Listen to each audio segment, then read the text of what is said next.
Hello guys, नमस्ते and welcome back to the channel. आज हम कर रहे हैं चैप्टर 7.3.3 यानी कि तीसरा चैप्टर 7.3 का। और जो पाथ हम लेने वाले हैं वो है मिस्टिक स्पेसिफिक, यानी कि मिस्टिक चैम्पियंस जो भी हैं वो काफ़ी ज़्यादा बेनिफिट करते हैं इस पाथ से। तो मिस्टिक्स में हमने लिया है डॉक्टर वूडू, क्लैरवॉयंट, और स्पेसिफिकली एक फ़ाइट के लिए हमने लिया है सिम्बियोट सुप्रीम को। और उसके अलावा हमारे पास है बॉस फाइट के लिए कोलोसस और एपोकलिप्स। और पाथ में मोस्टली हम मिस्टिक चैम्पियंस ही यूज़ करेंगे, लेकिन एक स्पेसिफिक फ़ाइट पे जो है हम एपोकलिप्स को यूज़ करेंगे ताकि उसे हम रैंप अप कर पाएँ बॉस फाइट के लिए। तो चलते हैं, नोड देखते हैं। यहाँ प्रॉब्लमेटिक नोड है रेजुविनेट, यानी कि हर 3 सेकंड में जो है डिफेंडर एक रीजनरेशन पैसिव गेन करता है, जिसे कि काउंटर करने के लिए आपको पॉइजन करना होता है और साथ में पिक्चर ऑफ हेल्थ, यानी कि आप उस रीजनरेशन को रिवर्स नहीं कर सकते या पेट्रीफाई वगैरह नहीं कर सकते। साथ में है लिम्बर, यानी कि हर स्टन के बाद जो है नेक्स्ट स्टन की ड्यूरेशन कम होती है और मिस्टिक एसेंडेंसी, यानी कि मिस्टिक अटैकर्स की अटैक ज़्यादा होती है। साथ में मिस्टिक कर्स करके एक नोड है, जिससे कि जब भी आप मिस्टिक अटैकर को यूज़ करके स्पेशल अटैक यूज़ करते हैं तो एक 7 सेकंड का पॉइजन आता है, जिससे कि आप हील को भी काउंटर कर सकते हैं और डैमेज भी कर सकते हैं। तो हम डॉक्टर वुडू से स्टार्ट करते हैं पहला फाइट फिनिक्स। और आपको पता ही होगा कि फिनिक्स जो है कॉस्मिक फ्यूरी बफ्स जो है गेन करती है, तो हम उसे जो है नलिफाई करके उसे पॉइजन कर सकते हैं। और साथ ही नोड से भी जब भी मिस्टिक अटैकर जब स्पेशल अटैक यूज़ करते हैं तो उसके बदले एक पॉइजन आता है, वो 7 सेकंड लास्ट करता है। लेकिन जो जेन्युइन फ्यूरी है, जो जेन्युइन पॉइजन है वुडू का, वो ज़्यादा देर जो है लास्ट करता है। तो हमने स्ट्रेटजी के तौर पे जो है फिनिक्स को SP2 तक पुश किया, ताकि उसे काफ़ी ज़्यादा जो है फ्यूरी मिले, और हमने बस उन फ्यूरीज़ को नलिफाई कर दिया। अब हम चाहेंगे कि हो सके तो एक बार फिर उसे जो है SP2 तक हम पुश करें, जिसकी हम कोशिश कर रहे हैं, लेकिन वो SP1 स्पैम करती जा रही है। तो यहाँ हमने SP2 में उसे पुश कर दिया है, और जो ही वो SP2 यूज़ करेगी तो उसकी फ्यूरी जो है वो काफ़ी तेज़ी से बढ़ने लगेगी, और हम उसे नलिफाई करके पॉइजन में तब्दील कर देंगे। फिर वेट करते हैं, फ्यूरी बढ़ रही है, हम SP1 से एक बार इंटरसेप्ट कर देंगे और शायद फाइट ख़त्म हो जाएगी। And hopefully this will be the end of the fight. और बस हमें थोड़ी देर वेट करना है एंड सी फॉल्स। तो ये था पहला फाइट, काफ़ी इजी था। बस आपको ख्याल रखना होगा लास्ट मोमेंट में जब वो उसकी रिवाइवल मोमेंट होती है फिनिक्स की, तब आप उसे अटैक ना करें, तब वो अनस्टॉपेबल होती है। नेक्स्ट फाइट इज़ गम्बिट, जिसके लिए हम क्लैरवॉयंट को यूज़ कर रहे हैं। हम दूसरे फेज़ में चले जाएंगे, जिस पे कि क्लैरवॉयंट जो है पॉइजन करती है ओपोनेंट को अपने मीडियम, हैवी या फिर SP1 से। मीडियम से मतलब finishing medium, combo ending medium या फिर हैवी या फिर SP1 यूज़ करते हैं तो जो है वो ओपोनेंट को पॉइजन करती है। यहाँ पता नहीं मेरा फ़ोन थोड़ा सा लैग हुआ और मैं हैवी खा गया, कोई बात नहीं। लेकिन मसला ये है कि हमारी हेल्थ जो है वो काफ़ी अभी डाउन हो चुकी है, तो हमें शायद अपना मोड जो है वो चेंज करना पड़ेगा, अपनी ब्लेसिंग चेंज करनी पड़ेगी, और जो है SP2 के ज़रिए हमें फिर से हील करना पड़ेगा थोड़ा, so that we can stay alive in this fight।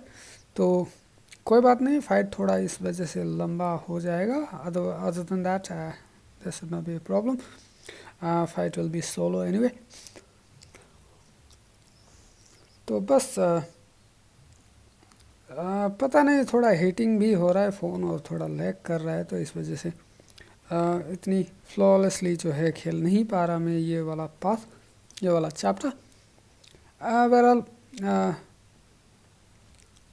हम SP2 करके जो है उसके सारे बफ्स को कर देते हैं नलिफाई, और साथ में हमने किया हील। उसके लिए जो है आपको ब्लेसिंग चेंज भी करनी पड़ेगी। बट एनीवे एक और SP2 और शायद हम काफ़ी ज़्यादा जो है हेल्थ गेन कर लें। शायद एक और बार करें तो हम ऑलमोस्ट पूरा हेल्थ तक आ जाएंगे, और फिर जो है हम डैमेज पे फोकस कर सकते हैं। फाइट इतनी लंबी नहीं होनी चाहिए थी, लेकिन चूँकि हमें अब हील करना पड़ा तो थोड़ा सा लंबा खींचा। तो बस अगर आप गैम्बिट के SP1 से कंफर्टेबल नहीं हैं तो आप जो पहला पार्ट है उसे ब्लॉक करें। चूँकि अब मुझे खेलते हुए काफ़ी साल हो गए हैं तो I am quite comfortable with his SP1। I can pretty much text both parts of the SP1। लेकिन आपको अगर प्रॉब्लम है तो आप एक पार्ट जो है ब्लॉक कर सकते हैं और दूसरे पार्ट को आप इवेट कर सकते हैं। इसके अलावा प्लान वही है, हम वो पॉइजन फेज़ में चले जाते हैं, और यहाँ अनवांटेडली जो है मेरा फेज़ जो है वो चेंज हो गया। बहरहाल आपको पॉइजन फेज़ में जाना होगा, जिसके लिए आपको आपके फेजेस चेंज करने के लिए आपको क्या करना होता है कि कोई भी कॉम्बो जिसमें 4 लाइट हिट हो वो आपको यूज़ करना होगा। उससे जो है आपकी ब्लेसिंग चेंज होती है, जो कि हम वापस पॉइजन फेज़ में आ चुके हैं। तो जो ही हम फिनिशिंग मीडियम करेंगे, हैवी करेंगे या फिर SP1 यूज़ करेंगे तो ओपोनेंट को पॉइजन डाला जाएगा, और जो है उसके वजह से रीजनरेशन जो है वो स्टॉप हो जाएगी। तो इसी फॉर्मूला को हम रिपीटेडली यूज़ करते जाएंगे। और फाइट को मैंने थोड़ा स्पीड कर दिया है इंक्रीज़, ताकि आपको ज़्यादा बोर ना लगे। जैसे कि आप देख ही सकते हैं 241 हिट्स, जो कि बहुत ही ज़्यादा है। और अगर आप शॉर्ट फाइट्स रखना चाहते हैं तो one of the best counters should be doctor Doom, जो कि फ़ाइट को काफ़ी जल्दी ख़त्म कर सकता है, क्योंकि आप साइकिल कर सकते हैं अपने स्पेशल्स को। आप SP1 फिर SP3 फिर SP1 फिर SP2, आप बहुत कम इंटरवल में अगर आप SP1 SP2 SP3 यूज़ करते जाएंगे तो कंटिन्यूसली जो है डिफेंडर पॉइजन रहेगा और वो हील नहीं कर पाएगा। And apart from that also doctor Doom की डैमेज आउटपुट जो है वो काफ़ी ज़्यादा है।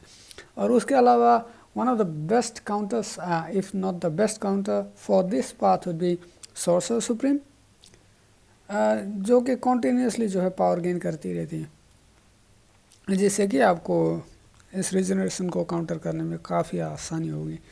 और with 40% attack boost for mistake champions the fights should not be very long. लेकिन मेरे जो इस अकाउंट में है वो दोनों चैंपियंस नहीं हैं, इस वजह से मैं जो मेरे पास है मैं उन्हीं को यूज़ कर रहा हूँ। तो नेक्स्ट फाइट आप देख सकते हैं हमारे ओडिन चीचा, जो कि ख़ास दिक्कत वाली कुछ बात है नहीं, बस वो काफ़ी ज़्यादा बफ्स भी गेन करते हैं, तो आपकी पॉइजन भी जो है काफ़ी ज़्यादा डैमेज करती यूजुअली। बट फॉर्चुनेटली और अनफॉर्चुनेटली क्लेयरवॉइंट जो है अपने हिट से बफ्स को नॉलिफाई कर देती है, अनलेस कि उसके चार्जेस ज़ीरो हों। तो अगर आपके क्लेयरवॉइंट चार्जेस ज़ीरो हैं तो फिर वो नॉलिफाई नहीं कर पाती और पॉइजन जो है वो काफ़ी ज़्यादा डैमेज करती है। यहाँ मैंने SP1 में थोड़ी सी गलती कर दी, which I should not be a problem.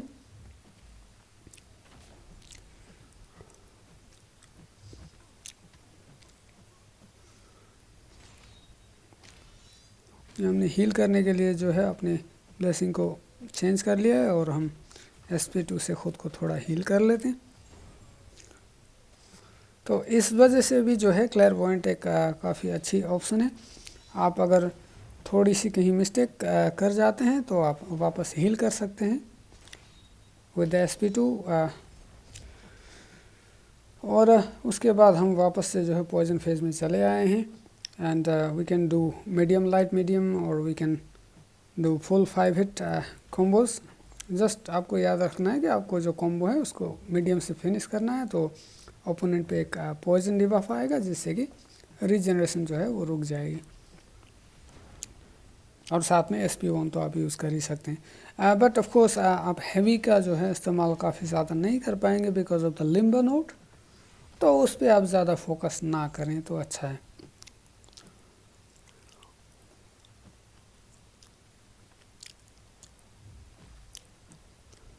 तो बहरहाल फॉर्मूला वही है, उसी चीज़ को हमें बार बार दोहराते जाना है कि जो है बीच बीच में हम इंटरसेप्ट भी करेंगे। और इसकी SP1 के बाद आपको बहुत जल्दी जो है काउंटर अटैक करना होता है, because it covers a lot of distance.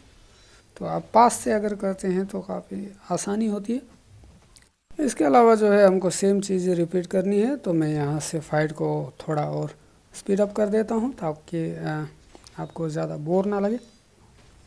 तो मिलते हैं आपके साथ अगले फाइट में।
ऑलराइट, तो ओडिन फाइट इज़ ओवर। और नेक्स्ट फाइट हम करने वाले हैं बी रेड स्कल। और रेड स्कल की बात यही है, इंटरसेप्ट करते वक्त हमें ध्यान रखना है कि अगर उसके पास आर्मर अप है और अगर हम ब्लॉक पे हिट करते हैं तो हमें पावर बर्न किया जाएगा, जिससे कि हमें काफ़ी ज़्यादा डैमेज मिल सकती है, of course depending on the number of armours he has. और उसका हमें रखना होगा ख्याल। और बाकी हम बस SP1 से जो है उसके आर्मर को बस हम नलीफाई करते जाएंगे। और साथ ही जो है डॉक्टर वुडू खुद से भी जो है चार्जेस डालता जाता है, तो उनको बफ्स जो है डालता जाता है, जो उनको हम नलीफाई करके जो है पॉइजन पे तब्दील कर सकते हैं। तो यहाँ थोड़ा मैं इंटरसेप्ट हो गया, which is not a problem. We just have to keep nullifying his buffs and then transforming them into poison. तो उसके अलावा और कुछ है नहीं इसमें। बस ख्याल रखें कि जब आप उसको ब्लॉक पे हिट कर रहे हों तो उसके पास कोई भी आर्मर ना हो। और बाकी हम बस SP1 यूज़ करते जाएंगे और उसको पॉइजन करते जाएंगे। फाइट ज़्यादा लंबी नहीं होगी ये वाली। जब भी आप उसको एक बार से किसी भी बार से ऊपर पुश करते हैं तो वो एक आर्मर अप गेन करता है, और वो स्टार्टिंग में 5 आर्मर के साथ जो है फाइट को स्टार्ट करता है। बाकी और कुछ है नहीं, बस सेम चीज़ को जो है हमें रिपीट करते जाना है।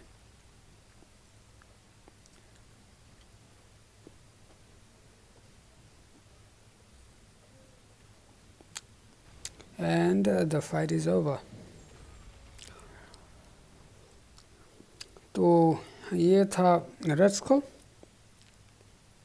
और उसके बाद हमें एक पोर्टल मिलता है और वहाँ से हमें ऊपर जाना है।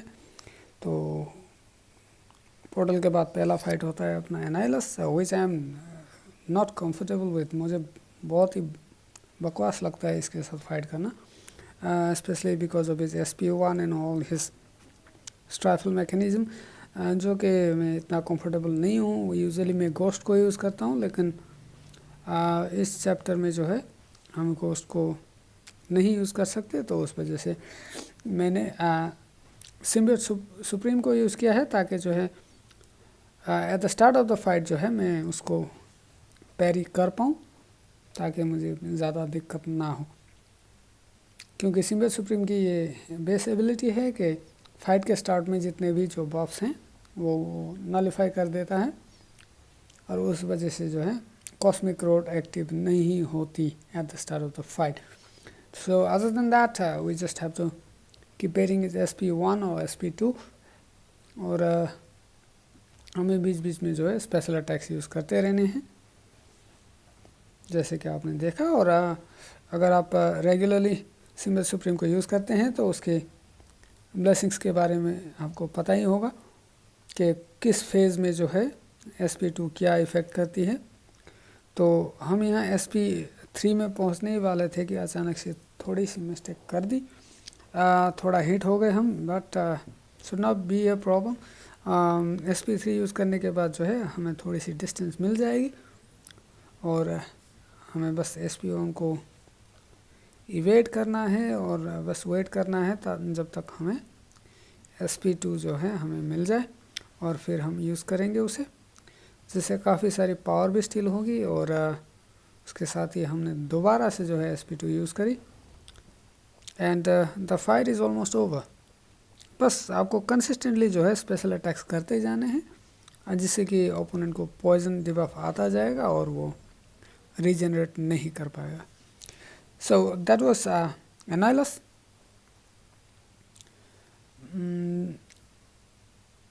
जो कि एनोइंग हो सकता है, आई विल बी ऑनेस्ट। तो आप सिम्बियोट सुप्रीम एक चैम्पियन है जिसे आप इसके ख़िलाफ़ यूज़ कर सकते हैं। So next up we have night crawler. ये फाइट मैंने बहुत ही ज़्यादा स्पीड अप कर दिया है, इसलिए क्योंकि इसमें मैं सिर्फ डिफेंडर को डिफीट करने की कोशिश नहीं कर रहा, बल्कि मैं जो एपोकलिप्स के लिए मैं इवेट चार्जेस जो है वो गेन करने की इस फाइट में कोशिश कर रहा हूँ। हम कोशिश कर रहे हैं कि जितना हो सके नाइट क्रॉलर को इवेट करवाएं, और जितने हो सके हम इवेट चार्ज गेन करें। लेकिन अचानक जो मैंने SP1 यूज़ करी तो वो वापस से जो है स्वास बकलिंग मोड में चला गया, वो इवेट नहीं कर पाएगा। लेकिन हमने सोचा चलें एक पॉइजन उस पर डाल के जो है उसकी रीजनरेशन को ऑफ करवा लेते हैं, और फिर हम किसी तरह अगर SP3 यूज़ करते हैं तो वो जो है परमानेंट पॉइजन में तब्दील हो जाएगी, फिर हमें रीजनरेशन के बारे में वरी करने की ज़रूरत नहीं पड़ेगी। फिर उसके बाद हम फोकस करेंगे टू बेट हिज इवेट्स, ताकि हमें बॉस फाइट में आसानी हो। तो ये बड़ी लंबी जाएगी of course, because I am trying to get all those 10 evades from him, और हमें सर्वाइव भी करना है ये फाइट। तो मैंने उसके हैवी को अपने हैवी से काउंटर करके जो है अपने पॉइजन को रिफ्रेश करवा लिया है। अब जो है हम SP3 तक पहुंचेंगे तो उसे हम यूज़ करेंगे, और जो पॉइजन है वो परमानेंट में तब्दील हो जाएगी। फिर उसके बाद जो है वो रिमूव नहीं होगी, तो for the rest of the fight regenerate नहीं कर पाएगा नाइट क्रॉलर। अब जो है हम कोशिश करेंगे कि उसके फेज़ को हम चेंज करवाएं, और ताकि वो इवेट करे और हमें चार्जेस मिलें। तो ये हम कर रहे हैं बॉस फाइट के लिए।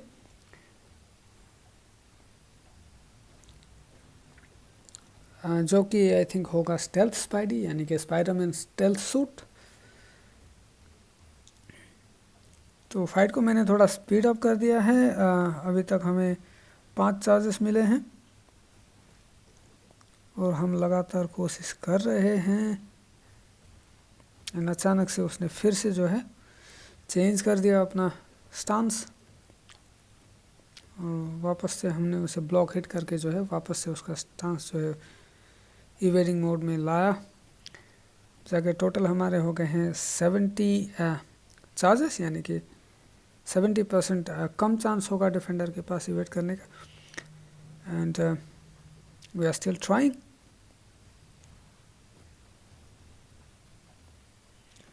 थोड़े मोड़े हिट्स भी लग रहे हैं. And is back into that evading form, and 3 more we need. Okay, 80, that means we need 2 more. लेकिन उसकी हेल्थ जो है वो काफ़ी लो हो चुकी है, शायद हमें ना मिल पाए. फिर भी कोशिश करते हैं. And yes, we got up to 90 and शायद और हमें ना मिले. एंड या okay, so overall we got 90 charges. इसका मतलब यही होता है कि ओपोनेंट जो है उसकी इवेट करने की चांसेस 90% कम होते हैं. और बॉस फाइट में हम पहुंचे हैं जो कि है स्टेल्थ सूट स्पाइडरमैन. नोट्स देखते हैं. अटैक हेल्थ और नो हिट मासी, यानी कि अगर आप उसको नॉकडाउन करते हैं तो उसे क्रुएल्टी मिलती है जो कि ब्लॉक पर भी ट्रिगर होती है. और साथ ही अगर आप उसको नॉकडाउन करते हैं तो उसे 100% इवेट चार्ज एक मिलता है, कि उसके पास गारंटीड इवेट एक चार्ज मिलता है. और साथ में है फोरसाइट, यानी कि आप इंटरसेप्ट करेंगे तो 200% मोर अटैक होगा. और टेनेसिटी, यानी कि आपकी डिबफ जो है वो प्यूरीफाई करेगा, जो कि एपोकलिप्स के साथ तो पॉसिबल नहीं होगा. और साथ में है ट्रू फोकस, ये घोस्ट को काउंटर करने के लिए स्पेसिफिकली जो है नोट दिया गया है, क्योंकि घोस्ट के ज़रिए जो है इंटरसेप्ट करना काफ़ी आसान हो जाता है. तो चलिए हम कोशिश करेंगे इंटरसेप्ट करने की, और जिससे कि हमारी अटैक बूस्ट हो. और साथ ही साथ हमें एक इवेट मिल गई. और now we have 100 charges on और इवेट चार्जेस. इसका मतलब यही है कि डिफेंडर जो है हमारे किसी भी हिट को इवेट नहीं कर पाएगा. तो हमें बस एक इंटरसेप्ट करके जो है SP1 हमने यूज़ कर दिया है. आप देख सकते हैं बहुत ही ज़्यादा जो है डैमेज हो रहा है. यहाँ हमने ट्रिकली इंटरसेप्ट करने की कोशिश की थी और उसने काउंटर अटैक कर दिया, और हम तैयार नहीं थे. एंड हमारे पास बस 1% जैसा हेल्थ है. और हम कोशिश कर रहे हैं कि एड्रेनलिन जो मैकेनिज़्म है 6 स्टार चैंपियन की, उसका इस्तेमाल करके जो है हम थोड़ा सा हील कर लें, यानी कि जो डैमेज लिया था उसको हम रिकवर कर लें थोड़ा सा. और चूँकि हमारे पास अभी 4 चार्जेस हैं, क्योंकि नाइट कॉलर एक म्यूटेंट चैंपियन था, तो उसके फाइट के बाद जो है हमें 4 चार्जेस मिल चुके हैं. हम जो है ब्लॉक पर भी स्टन ट्रिगर करवा सकते हैं, जिससे कि हमें फाइट में ओपनिंग लाने के लिए थोड़ी सी आसानी हो जाएगी. तो आपको इवेट से डरने की ज़रूरत नहीं पड़ेगी यहाँ पे. हमें चूँकि हमारे पास जो है 100 इवेट चार्जेस हैं. और अभी हम इंटरसेप्ट भी इतना नहीं कर रहे हैं, क्योंकि हमारी जो हेल्थ है वो काफ़ी ज़्यादा लो है. लेकिन अभी चूँकि हम SP2 के करीब पहुँचे थे, तो हमने एक इंटरसेप्ट कर दिया और SP2 को यूज़ किया है. होपफुली ये जो है फाइट को एंड कर देगी. सो that was about the boss fight. Of course आप और भी चैंपियंस यूज़ कर सकते हैं. आप हो सके तो म्यूटेंट चैंपियन यूज़ करें, ताकि आपका अटैक बोनस थोड़ा और ज़्यादा हो. या फिर आप चाहेंगे कोई ऐसा चैंपियन यूज़ करना जो कि जिसे कि इवेट ना किया जा सके. और कोलोसस हमने बैकअप पे रखा था, of course with the synergy of omega red, जिससे कि काफ़ी ज़्यादा हमें डैमेज बूस्ट मिलता. लेकिन ठीक है, बैकअप की ज़रूरत नहीं पड़ी. मिस्टेक्स हुए, लेकिन एपोकलिप्स ने अकेले जो है फाइट को ख़त्म कर दिया. तो कुल मिला के यही है बात. आप कोशिश करें ऐसा चैंपियन लें जो कि जिसके पास ट्रू स्ट्राइक हो, या फिर इवेट को काउंटर करने की कोई मैकेनिज्म हो. तो कुल मिला के यही था 7.3.3. आई होप कि वीडियो से आपको थोड़ी हेल्प मिली होगी और वीडियो को आपने एंजॉय किया होगा. और अगर किया तो please hit like, live A comment and also share with friends. आप अपने दोस्तों से शेयर करें और अपने अलायंस ग्रुप में शेयर करें, और वीडियो को थोड़ा आगे बढ़ाएं, जिससे कि मुझे थोड़े व्यूज़ मिले और यूट्यूब में रेलेवेंट होने का मौका मिले. तो कुल मिला के बात यही थी. तो 7.3.3 हो चुका है. अभी बस 3 चैप्टर और बचे हैं, जो कि मैं हर 1-2 दिन के बाद जो है अपलोड करता रहूँगा। और आप भी दूसरे कोई वीडियो चाहिए हो तो आप कमेंट में सजेस्ट करें। बाकी अपना ख्याल रखें, अपने घर वालों का ख्याल रखें, हंसते रहें, मुस्कुराते रहें और stay tuned for the next video. Till then take care and bye bye.